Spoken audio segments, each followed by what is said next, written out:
Det vi står overfor her er en folkevogn Passat, og det er faktisk fuldstændig en standardbil, og man kan ikke udefra på nogen mulig måde se, at det her er en CNG-bil, altså en bil, der kan køre på naturgas. Vi gør jo det her, fordi vi oplever, at det er økonomisk ansvarligt, og så er det samtidig miljømæssigt anstændigt. Gas har et stort potentiale til at være en vinder, fordi naturgas er det reneste af de fossile brændsler, som vi har. Den udslipper den mindste mængde af CO2 af de fossile brændsler. Og biogas er endnu bedre, fordi den giver næsten ikke noget CO2 ud fra sig. Da vi for eksempel konverterede vores lille enhed af biler, 14 i alt, som teknikeren kører, så skar vi samtidig over 80% af vores udledning af NOx'er. Vi har også mulighed for at begrænse CO2-udledningen 100%, når vi kommer til at køre på vores egen grønne bionaturgas. Og det betyder, at gas er en potentiel teknologi, som kan hjælpe os til at reducere den CO2-udledning. Tilbage i 70'erne og 80'erne, hvor vi havde gas sidste gang, ja, der var det jo noget, man valgte, fordi det var billigere.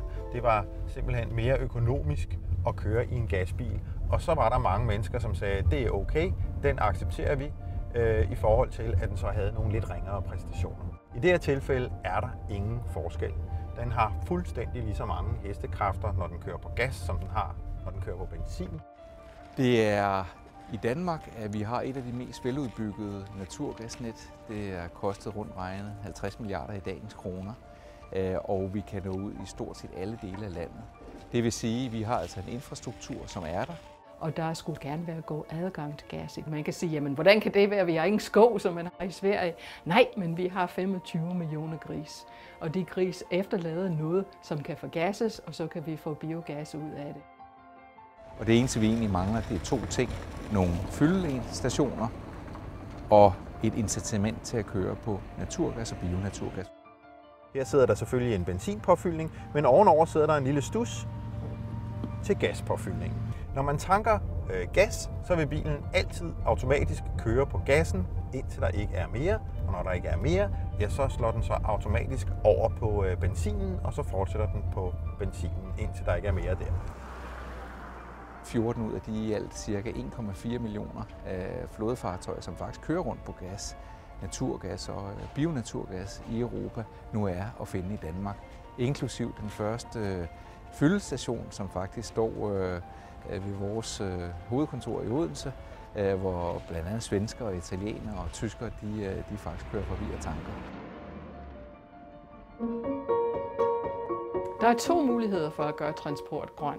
Den ene er, at vi går elektrisk, det vil sige, at vi har elektriske biler, eller vi har brintbiler, altså alt det er elektrificering. Forskellen mellem en gas- og en elbil er jo grundlæggende, at gasbilen slet ikke er begrænset på samme måde, som elbilen er. Den anden mulighed er at bruge gas, og ved gas så tænker vi både på naturgas, men også biogas, og biogas er selvfølgelig endnu renere end naturgas. Vi har egentlig ikke rigtig i Danmark endnu fokuseret på transportsektoren, og der er rigtig mange miljømæssige besparelser at hente her, så frem vi konverterer væk fra diesel og benzin, altså olie, over mod andre teknologier.